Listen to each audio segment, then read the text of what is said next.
So where do I even begin? Well, I guess I'll start in the bedroom. The bedroom needs some major deep cleaning, and as we are so happy on a vacation high, returning from our vacation, we go in the garage and I'm like, oh my gosh, it smells disgusting. Our freezer door was left open with all of the meat, so you can only imagine what had to happen, but you'll see that later in this video. And lastly, I'll move to the dusty laundry room. So in today's video, you can watch along on this extreme deep clean. Be thankful that it's not you, but also pick an area in your home that you can deep clean today. And as I get started in the bedroom, I wanted to thank Milani Sheets for sponsoring today's video.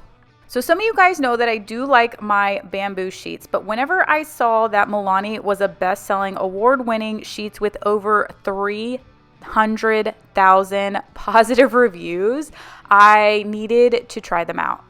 They are featured in GQ Magazine, BuzzFeed, Apartment Therapy, The Today Show, People Magazine, and so much more, so I had to see what the hype was all about. So a subscriber had actually mentioned to me that I need sheets with extra deep pockets because I have a tall mattress and I also have a mattress pad.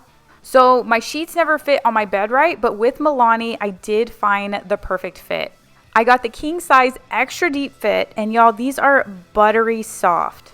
They are stain, shrink, wrinkle, and pill resistance, which helps them easy to care for. Our room also gets so hot. If you remember, I had to keep the fan in the room and could not replace it with the chandelier because of how hot it stays, which these sheets are moisture wicking. So their signature lightweight, double brushed microfiber wicks away moisture and keeps you cool while you sleep, which is definitely my favorite part about them. So after I run them through a quick cycle in the washing machine and allow them to dry rapidly, then I'm going to place them on the bed. Not only can you get them in deep pocket size or regular, they come in over 45 different colors and prints. You know, I thought I was going to clean in today's video, but I think that I'll just lay here and take a nap because the sheets are so comfortable. It's hard to get out of bed after that. But they have a lifetime money-back guarantee, so you can purchase it risk-free. So for all of my viewers, you can use my code MyMilani45 and get an additional 15% off a sheet set on Amazon and sold by Milani.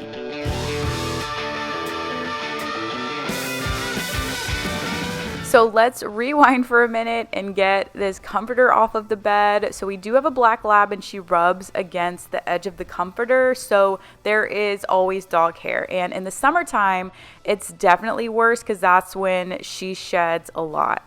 Someone suggested putting a towel or a blanket right there, which I had for a little bit and then it fell off and then here we go again. So I'm washing it again. I'm folding towels and then I'm going to commit to getting this room deep cleaned. Stumbling out of bed and I still got you in my head from all those pretty words you said. It's like I'm wasted. Every time I see your face, I'm losing track of time and space. I don't know where I am. It's like... So I'm folding clothes and I start seeing these little red spots all over the clothes and I'm like, man, are you kidding me? I'm so bummed. Something leaked all over the clothes or the color just seeped into the clothes, which I think I know what happened. I had ordered some red, white, and blue clothes for the girls and for Rye, and I didn't wash them right away, and I also didn't use my color catcher sheets. So usually I put the color catcher sheets in the washing machine when I mix lighter and darker colors, and it helps catch the color. So instead of it bleeding onto an outfit, it'll bleed onto that sheet instead of the other clothes. I don't typically use them for every single wash, but I'm regretting not using it for this one. We are right underneath the stars, so let's get a little reckless. You make me breathless, and I won't waste this. And I promise that I will stand by you forever. I can't get you out of my mind. I will follow you wherever. If you're new here, my name is Michelle, and you definitely clicked on a good video for it to be your first. I'm a mom of 3, so I'm definitely in that crazy season of life where nothing makes sense and you're just taking it day by day. You'll see in my videos that nothing's perfect and a lot of things go wrong, but that's not my goal for you. I'm not here to show you perfection. I'm here to motivate and inspire you in all areas of your life. Whether that be all the positive self-talk, trusting your gut, how to reach your goals, or you just want some real life cleaning, then I've got you covered. And welcome back to all of my regular loyal subscribers who keep me going every single week. I promise that I will stand by you forever, and I won't waste it.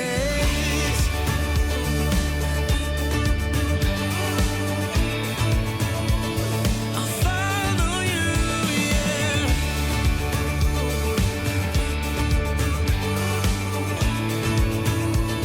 I'll follow you. So this is Chris's side of the bed, and I don't know who put that there, but after I took my food sensitivity test, I shared with y'all a couple months back, one of the red flags, I guess, for me was apples. So I just stopped buying apples and cutting out some of the foods, not completely, but a little bit. And Sailor went to the store with me one day and she was like, Mom, you don't buy apples anymore. Can we buy this thing of apples? And I was like, sure. And then like a day or so later, Chris said the exact same thing. He's like, oh, you never buy apples and you bought apples. And I was like, yeah, I don't buy them because I think pretty sure I'm sensitive to them, and nobody ever eats them. They always go bad, I feel like. And then now I'm finding half-eaten apples everywhere. And one of my biggest pet peeves is eating in the bed. And Chris likes to eat in the bed, and I just want to scream, like, stop eating in the bed, especially popcorn, because popcorn kernels get stuck everywhere, and I cannot stand it. But leave me a comment down below. What is one of your pet peeves with food, as mine is eating in the bed?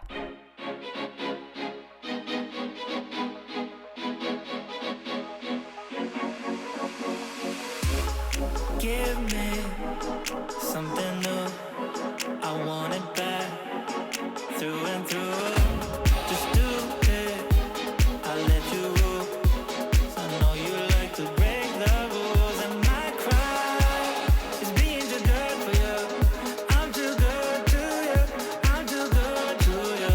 My cry is being too. So now that we're on the topic of pet peeves, I asked Chris this question the other day. I said, when you're driving, what is your biggest pet peeve? Mine is when I'm in the right lane and I'm coming up to a stoplight and I'm about to turn right. So here you can turn right on red lights as long as you yield. And my biggest pet peeve is when somebody like cuts me off right before I'm about to come to that stoplight and then stops and does not turn right. So now I have to wait the entire red light with my blinker on, just being like, can I please just turn right? You didn't have to cut me off and get in this lane if you weren't planning on turning right. Okay, that is my biggest pet peeve. And I'm not like a crazy driver. I'll drive the speed limit. I'm not worried about anything. I don't get road rage or anything like that. I'm just like, why do you feel the need to cut me off? It just doesn't make sense. Okay, now it's your turn. I know you have some good driving pet peeves.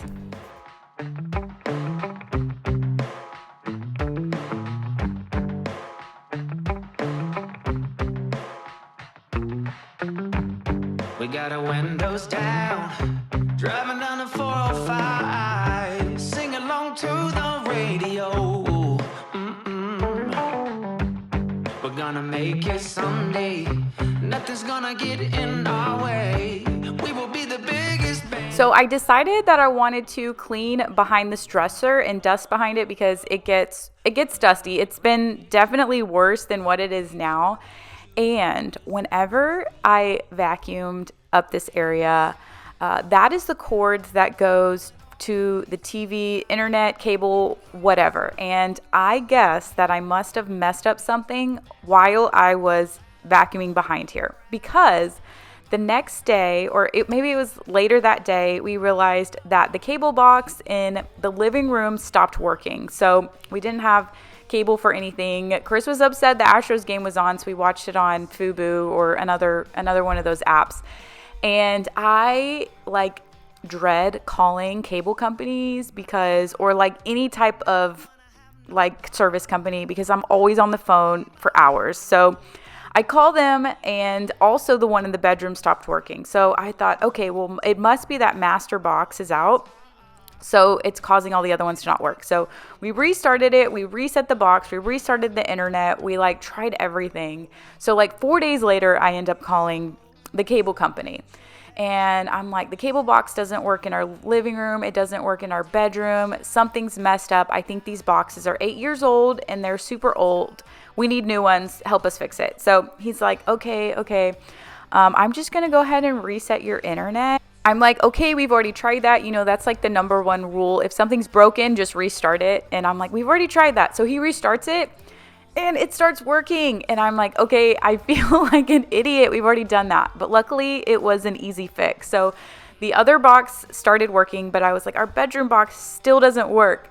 And he's like, well, was the green light on? And I'm like, no. He's like, that means it doesn't have internet connection. And I was like, I must have messed up something when I was vacuuming. So the cord came loose a little bit and it caused that box to stop working. And it's like, these were such simple, easy fixes, which is great, but I also felt like an idiot. But anyway, I am vacuuming up. Well, actually, I'm mopping up this rug. So this rug is very, very thin and I have to be careful. I don't shampoo it very often. I'm shampooing it, not vacuuming it, because the threads come apart. So that's probably like a combination of dog hair and just like the fibers from the rug. This rug is kind of getting ruined, which is why I am shampooing it, but also it's so dirty. So I deep cleaned it. It feels good. I love having a clean rug. I used the Bissell Pet Pro shampooer. I also have the Tenco shampooer. Now I like the Tenco. I feel like on thicker carpeted areas like upstairs or on my stairs, because my carpet is thicker and it will dry it. But then I like the Bissell Pet Pro on thinner rugs like the one I have in the living room and then this one here in the bedroom.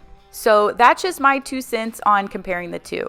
So on our bed, I also have the mattress pad, this mattress pad that makes it super soft. So we have a mattress pad, then the mattress protector, which makes the bed super deep, which is also why we need those extra deep sheets.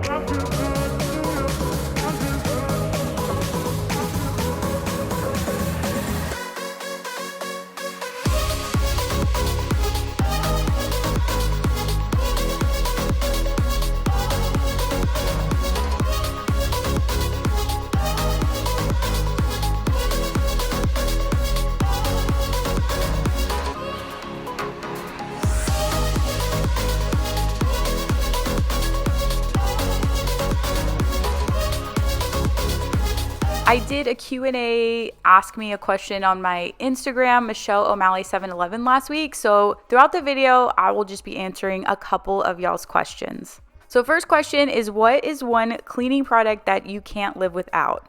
Now, this one is a tough one.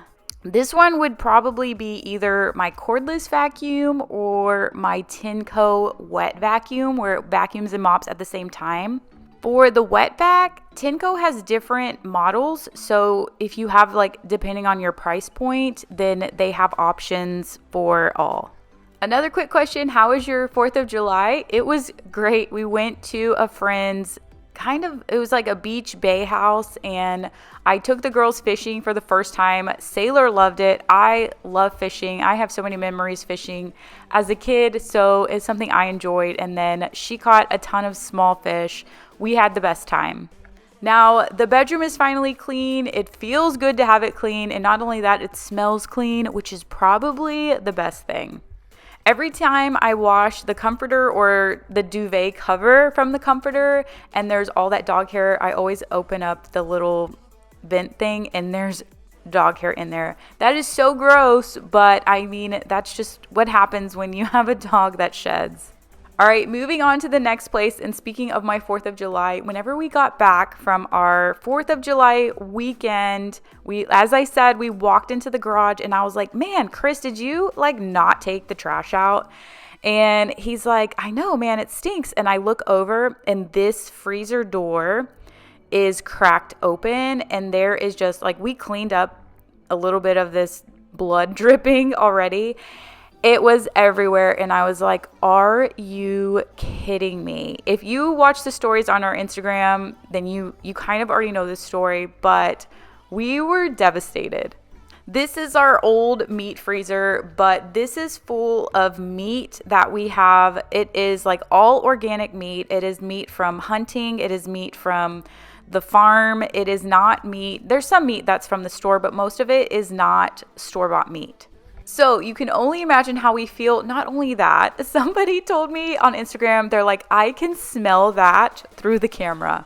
And y'all, this was so difficult to clean because of how bad it stank or stunk, whatever you want to say. So the next step was going through and determining what was bad and what was good. And I know there was a big debate on my Instagram, what to do with all the meat. Do I keep it? Do I toss it? So the thing is that the door was cracked open. So when we opened it, everything was still cold. Like if you watched my video from like a month ago, in our refrigerator, our breaker had went out and everything was turned off and nothing was cold. That's why I tossed everything. And this freezer, the door was cracked open. There was like a little gate thing. We kind of took it off. And what happened was it got stuck on that little drawer door gate thing. And it was cracked, but it was still on and it was still running and it was still cold. So now we're just going, okay, what the heck do we do with all of this stuff? So Chris came and he cleared out all of everything in the garage, which as you can saw, we have a ton of stuff in our garage. That's for another day to worry about. But right now, the only thing that we're worried about is figuring out what to do with the meat, figuring out what to keep, what to throw away, and then getting the stink and the smell out of the garage, and then getting the garage cleaned out. So a couple suggestions from you guys was that you can take the temperature of the meat and you can Google and see what is the lowest temperature it can be at to be safe. And then you can either keep it or toss it. Unfortunately, by the time I saw that comment, saw that message from you, we had already put it back in the freezer. So it was hard to determine what the low temperature was. And then another suggestion is call your insurance company and then see if you can get reimbursed. So with my insurance company, that's a suggestion for everyone. But for me, I have a super high deductible. I think it's like, I said $1,000 and then I went back and said, I think it's a $7,000. And then I looked back and I think it's a percentage of the house. So I don't know. I did not call my insurance company because I know our deductible is high. I have it like that on purpose. So my next step was that I ended up tossing everything on the bottom drawer. So on the bottom shelf. So everything at the bottom shelf, we kind of figured was the warmest, and everything on the very top shelf was still half frozen. So I feel like as we got lower on the shelves, then probably the hotter it was. So I went through and just kind of first decided what we were going to keep. Everything that I decided to keep, I put in a cooler, and then everything you probably saw that was on the lower shelves, I ended up tossing. We also had a lot of boudin. So if you're from Louisiana, you know what that is, or from the South. We ended up cooking all of it that night, which was amazing. And it was still good, and we did not get sick. So once I got everything into the coolers, then my next task here is cleaning the whole garage floor.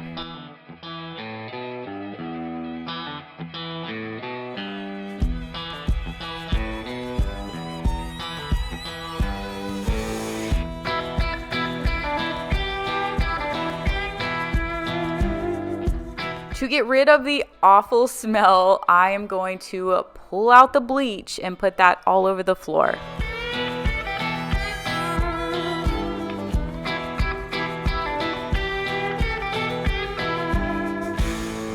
Next, I'm dousing the floor with a ton of dish soap, which looking back, I probably should have went a little bit lighter on the soap because getting all the soap off of the floor took forever.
So should we have kept the meat? Should we have not kept the meat? I mean, it is so debatable, but what we're doing is we're just taking it package by package now. So if we open up the package, this is kind of our plan, right? We sorted it out. We kept kind of what we thought was still like halfway frozen, and anything else that just looked bad, smelt bad, leaked everywhere was tossed away, which was devastating because it was all good meat. So anyway, we're just going to take it package by package, and then if we open the package and it smells bad, then Chris will eat it and I will not eat it.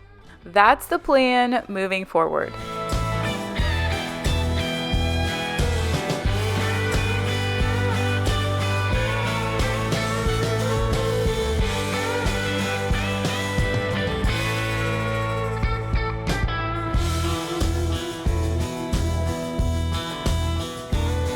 This was not a deep clean that I was prepared to do today, but here we are. There was also some miscommunication between Chris and I about this freezer because he said, it was from the 1980s. It was given to us as a gift. And he was like, I think that it's kind of going out and it's not getting as cold. So why don't we just go ahead and toss it and then I'll get a new freezer. So what I did was I just rinsed it off.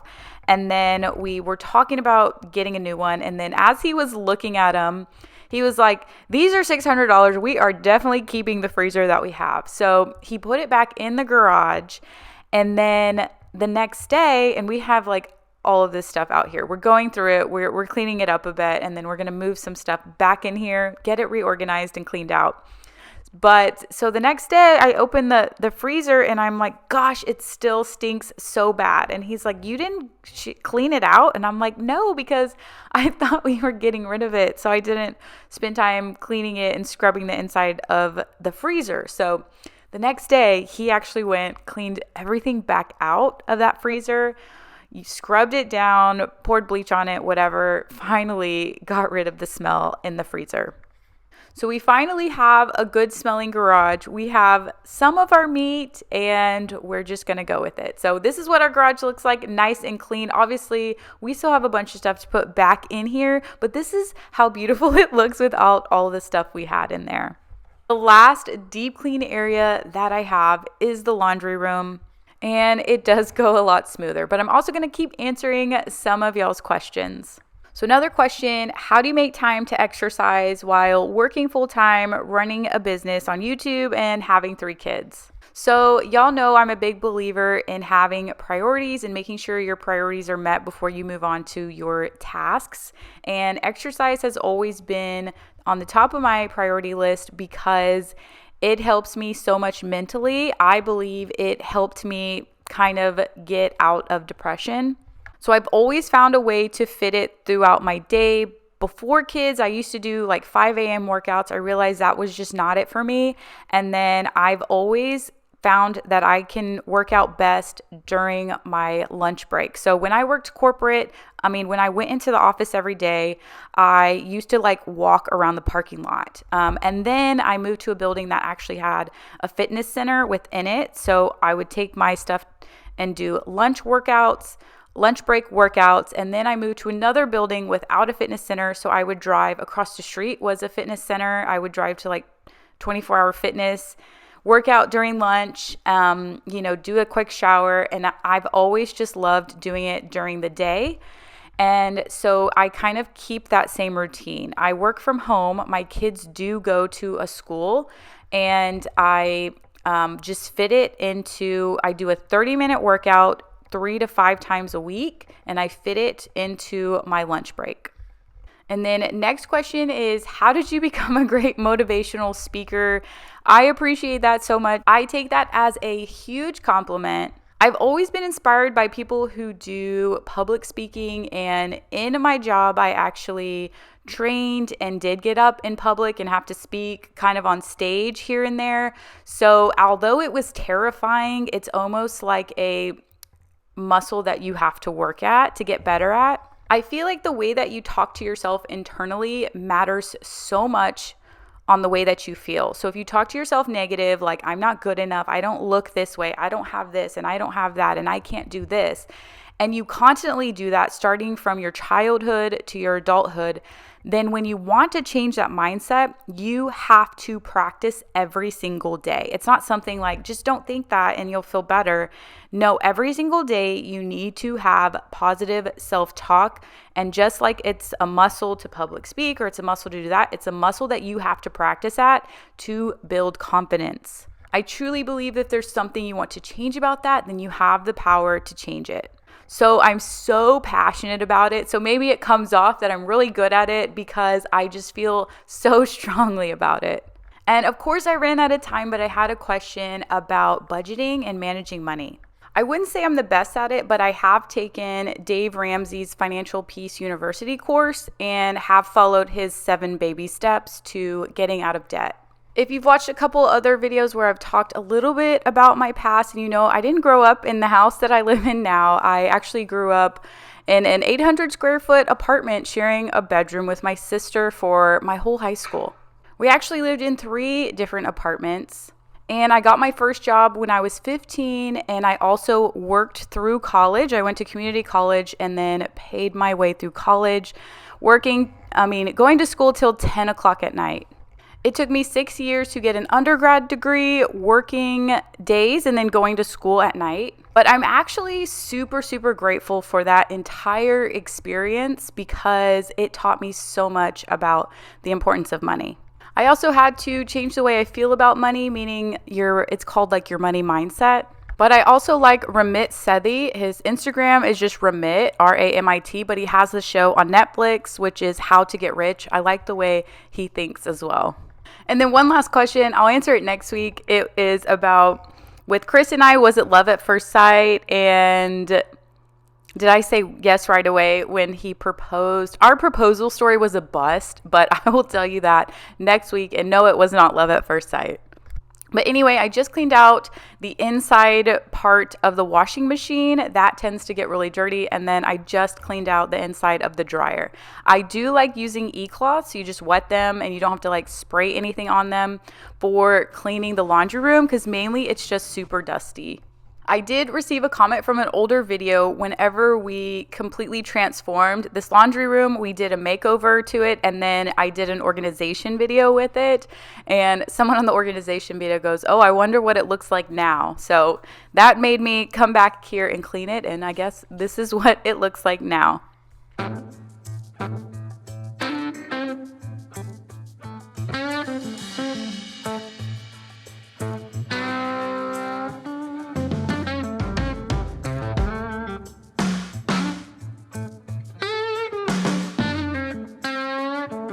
This is another Tenco cordless vacuum, so you can just like detach the pieces, and I used it for cleaning out the laundry baskets and so forth. I love the light on it. So I had 2 Dysons before. The battery was like shot in those, so they don't charge anymore.